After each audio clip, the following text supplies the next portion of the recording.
Guys, welcome back to be the topper. और आज के इस वीडियो में हम लोग डिस्कस करने वाले हैं कि डिस्ट्रैक्शंस को कैसे अवॉइड किया जाए। अब आप सभी घर पर है, अभी बहुत सारे स्कूल्स खुल गए हैं बट पूरे तरीके से सारे स्कूल्स नहीं खुले, तो डिस्ट्रैक्शंस घर में जब पढ़ते हैं तो बहुत सारी बातें रहती हैं और उससे हम डिस्ट्रैक्ट होते रहते हैं। तो इसको कैसे अवॉइड करना है, इसको समझने के लिए सबसे पहले आप ये समझो कि डिस्ट्रैक्शन होता क्या है। डिस्ट्रैक्शन मतलब आप कोई भी काम कर रहे हो तो उस पर से आपका ध्यान हट रहा है, आप किसी दूसरी चीज़ में लग जा रहे हो। ठीक है, अब ये दो टाइप्स के होते हैं, एक इंटरनल होता है और एक एक्सटर्नल होता है। एक तो आपके दिमाग में अंदर ही अंदर कुछ खिचड़ी पके जा रही है जिससे आप डिस्ट्रैक्ट हो रहे हो और आपका दिमाग जो है वो पढ़ाई में नहीं लग पा रहा है। दूसरा होता है एक्सटर्नल, जो कि बाहर से मान लो शोर आ रहा है या फिर कोई चीज़ आपको, कोई दूसरी चीज़ आपको बहुत अपनी तरफ अट्रैक्ट कर रही है, टीवी समझ लो या फिर इंटरनेट फ़ोन समझ लो, तो आपको वो देखने का बहुत मन कर रहा है और आप इससे डिस्ट्रैक्ट हो रहे हो।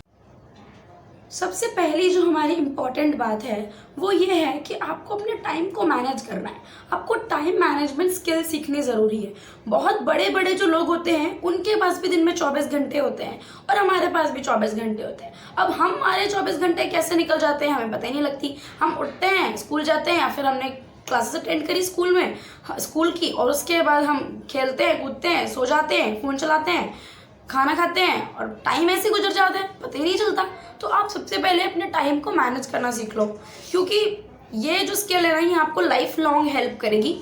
सबसे पहली बात। दूसरी इंपॉर्टेंट बात है कि यार जहाँ पर भी आप लोग बैठे हो ना पढ़ने, नोटिस करो चीज़ों को कि ज़्यादा चीज़ें फैली हुई नहीं हो। जैसे कि अगर आप मान लो कि आप इंग्लिश पढ़ने बैठे हो, अब इंग्लिश की बजाय आपके पास हिंदी के भी मटेरियल्स रखे हुए हैं, आपके पास एसएसटी के भी सामान रखे हुए हैं, अगर मतलब ऐसे अलग अलग डिफरेंट सब्जेक्ट के आपके पास चीज़ें रखी हुई हैं, पढ़ने आपको सिर्फ एक ही है, तो आप क्या सोचोगे कि यार अभी मुझे इंग्लिश पढ़नी है, नहीं मेरा कल टेस्ट है, चलो मैं ये पढ़ लेता हूँ।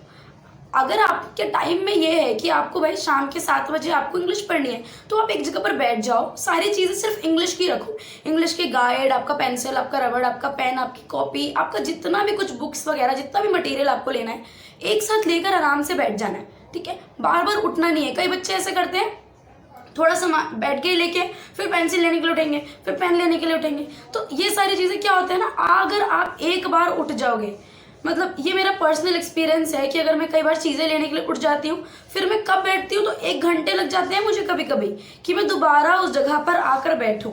तो आप सारा सामान एक बार में लेकर बैठ जाओ। ठीक है, अब उसके बाद आपको ये देखना है कि जब आप पढ़ने बैठे हो तब आपका इंटरनेट, आपके मोबाइल फ़ोन का इंटरनेट एकदम बंद होना चाहिए, बिल्कुल भी खुला नहीं होना चाहिए। कभी कभी अब आप कहोगे दीदी हम तो इंटरनेट से ही पढ़ते हैं, तो गाइस देखो, जब आप YouTube पे चलाने बैठते हो ना, तो YouTube भी एक एवरेज डेटा देता है कि अगर कोई बंदा हमारे पास बैठा है एक वीडियो देखने के लिए, मतलब हमारे इस एप्लीकेशन पर आया है, तो एवरेज अगर हम देखें तो 18 वीडियोस देख कर जाता है। क्या है ये, मतलब लोग अपना टाइम बर्बाद कर रहे हैं। अब 18 वीडियो देखने कोई नहीं जाता है, बट अट्रैक्शन है ना बहुत, अरे ये भी देख लेते हैं, ये भी देख लेते हैं, और इसमें क्या, तो ये सब आपको नहीं करना है। अगर आप फ़ोन से पढ़ रहे हो तो अपना ध्यान रखो कि आप वही चीज़ें पढ़ो जो आपको पढ़नी है, वही देखो, अपने दिमाग को इस तरीके से चलाओ, क्योंकि ये आपको देखना है कि आपके लिए अभी क्या ज़रूरी है। ये आपको कोई और नहीं बताने वाला है, कि आपको यूट्यूब आकर नहीं बताएगा कि भाई तेरे लिए ये ज़रूरी नहीं है, तो ये मूवी अभी मत देख, तो ये देख ले कि मैथ्स का ये वाला क्वेश्चन कैसे होने वाला है। अब जो हमारी चौथी बात है वो ये है कि अगर आप पढ़ने बैठ गए और आपके दिमाग में फालतू बातें आ जा रही है, तो आप क्या करो, उनको आने दो। ठीक है, थोड़ी देर के लिए अगर आप उसको रोकने की कोशिश करोगे ना, वो वैसे भी नहीं रुकेगी। आपके दिमाग में जो भी इधर उधर की बात आई है ना, लिटरली आप उसको कॉपी में लिख के रखो, उसको ना एक पेज पर लिख दो और उस पेज को फाड़ दो। मतलब ये, अब मुझे नहीं पता आपके संग कैसे काम करेगा, बट ये मेरा फंड है। अगर मैं पढ़ने बैठी हूँ या फिर मैं कुछ भी काम कर रही हूँ और मेरे दिमाग में इधर उधर की बातें आती है ना, तो मैं उसको लिख देती हूँ। या फिर कोई भी छोटी से छोटी प्रॉब्लम अगर मेरे को आ रही है और उसकी वजह से मेरे दिमाग पे बहुत ज़्यादा स्ट्रेस बढ़ जाता है, तो क्या करती हूँ, मैं लिख देती हूँ उसको और उसके बाद उस पेज को फाड़ देती हूँ और उसे फेंक देती हूँ। तो आप भी ऐसा करो। ठीक है, और मतलब देखते हैं कितने लोगों को हेल्प करेगा या कि नहीं करेगा। अगर आपको ये हेल्प करते हैं तो कमेंट में ज़रूर बताएं। अपनी नेक्स्ट पॉइंट पे, जो कि ये है कि बहुत से स्टूडेंट्स हैं मेरे ऐसे जो बताते हैं कि दीदी अगर हम पीछे इंस्ट्रूमेंटल म्यूजिक, ऐसा वर्ड्स वाला म्यूजिक नहीं जिसमें लिरिक्स आते हैं, इंस्ट्रूमेंटल म्यूजिक कुछ लाइट सा आपने उसको चला लिया, थोड़ी देर आराम से उसको सुनो, आराम से, बिल्कुल आराम से, आपके दिमाग में बहुत ही ज़्यादा शांति उसको सुनकर आएगी और आपको एक फीलिंग अच्छी आएगी, तो आप अच्छे से पढ़ने बैठ सकते हो।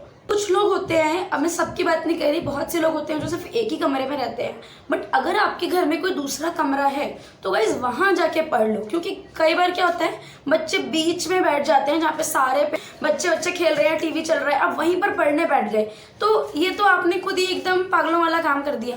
नहीं, ऐसे आपको नहीं करना है। आप किसी ऐसी जगह पर जाके बैठो जहाँ पर थोड़ी शांति हो, और अगर शांति नहीं हो रही तो छत होती है, छत पे चले जाओ, या फिर कोशिश करो कि आप उस टाइम में पढ़ो जहाँ पर थोड़ी सी जिस टाइम में शांति हो। आप पहले सो जाओ, मतलब जब सब सो जाते हैं तब आप उठ जाओ, और जब सब शोर मचा रहे हैं तब आप सो जाओ। कुछ ऐसा कर लो कि ऐसा हो सके, या फिर सुबह में जल्दी उठने का थोड़ा प्लान करो कि आप 1-2 घंटे सुबह सबसे पहले उठ के पढ़ लो और उसके बाद सो जाओ। मतलब एकदम शांति रहेगी और आप पढ़ सकते हो। आपको ऐसी जगह पर नहीं बैठना है जहाँ पर सब लोग बहुत शोर मचा रहे हो, फिर आपको बोले तू चुप हो जा, क्योंकि कोई चुप नहीं होता, किसी को नहीं पड़ी आपकी, ठीक है। तो अपना ध्यान आपने खुद से रखना है, तो उस जगह पर बैठना है जहाँ पर अच्छे से शांति हो रखी है।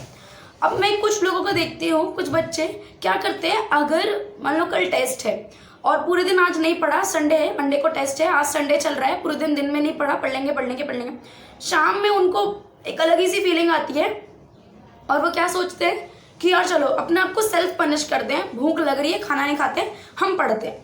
गाइस ऐसा नहीं होता है। आपको अगर भूख लग रही है तो पहले खा लो, आराम से खा लो, जितनी बातें करनी है आराम से कर लो, ठीक है। बट एक जो आपका जो टाइम मैनेजमेंट करो, सबसे पहली टिप मैंने आपको बताई है, उसको आपको ध्यान रखना है। कोई भी शो आता है अगर टीवी पे, तो वो लोग पहले से बता देते हैं, कितने दिनों पहले से, कि 8:30 बजे ये शो आने वाला है जी टीवी पर, जैसे कि फॉर एग्जाम्पल, ठीक है। तो ये क्या करते हैं, ये ना लोगों को आदत पड़ाते हैं कि भाई 8:30 जैसे बजे आप तैयार हो जाओ। तो ऐसे ही आपको अपने दिमाग की क्लॉक को इतना तैयार कर लेना है कि जैसे ही 7 बजते हैं वैसे ही मुझे इंग्लिश पढ़नी है, ठीक है, और 7:45 तक, 8 बजे तक मुझे पढ़ते रहना है, मुझे नहीं छोड़ना है। अब टीवी में तो ब्रेक आते हैं, एडवर्टीजमेंट आते हैं, आपको वो एडवर्टीजमेंट अगर अपने को देना है तो अब जाके पानी पियाओ, थोड़ा सा एक्सरसाइज कर लो, 2-3 मिनट का कूद लो, है ना, कुछ ऐसा कर लो ताकि आपकी फिजिकल फिटनेस भी बने रहे और मेंटल फिटनेस भी बने रहे। अब ऐसा नहीं करना है कि पढ़ते पढ़ते दीदी ने कहा था कि चलो थोड़ा सा ब्रेक ले लेना, तो आप गए इंस्टाग्राम पे रील्स देख रहे हो, क्योंकि आई एम श्योर कि आप उसको 2-3 मिनट में छोड़ नहीं पाओगे, आप उस पर 1 घंटा बिताओ। तो अगर आपको छोटा ब्रेक चाहिए तो आपने क्या करना है, पानी पी लो, थोड़ा सा कूद लो, थोड़ा इधर उधर घूम लो, ये वाली चीज़ें करनी है।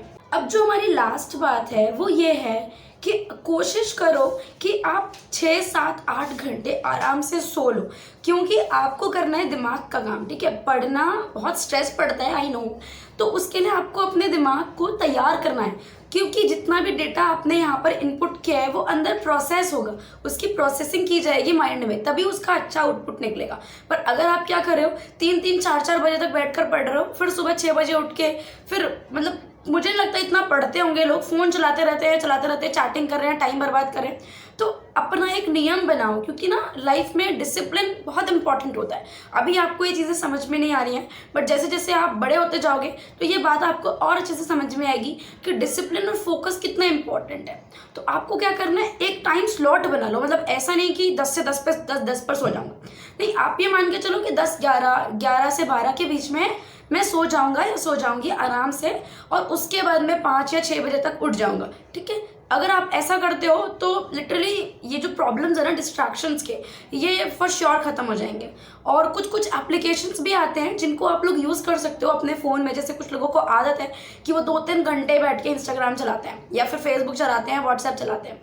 तो आप इन ऐसी एप्लीकेशन भी होती हैं प्ले स्टोर पे, जो आप डाउनलोड कर सकते हो अपने फ़ोन में। उसके बाद लिमिट्स भी लग जाती हैं कि आप इस ऐप को इतनी देर से ज़्यादा यूज़ नहीं कर पाओ। अगर आप एकदम ही बेचैन आत्मा जैसे व्यक्ति हो तो आप ऐसे एप्लीकेशन को भी डाउनलोड कर सकते हो। बाकी यार देखो, जब हमें मूवीज़ देखने में कोई डिस्ट्रैक्शन नहीं होती, मैं बोलूँगी कि गोलमाल 3 देख रहे हो, डिस्ट्रैक्शन हो रही है बहुत ज़्यादा, मैं नहीं देख पा रहा हूँ, ऐसा नहीं होता, मज़ा आ रहा है, देख रहे हैं। ऐसे ही जो भी काम आप कर रहे हो ना, उसे पूरे दिल से करो। अगर आपका दिल नहीं कर रहा है तो अभी मत पढ़ो, अभी वो करो जो आपका दिल कर रहा है। अब बच्चे कुछ दिमाग में सोचेंगे कि हमारा तो कभी पढ़ने का मन नहीं करता, तो देखो भाई, इससे काम नहीं चलने वाला है। तो आज की वीडियो के लिए बस इतना ही। Thank you so much for watching. अगर आपको वीडियो अच्छा लगा हो इसको लाइक कर देना, चैनल पे नए हो तो सब्सक्राइब कर लेना। Bye bye.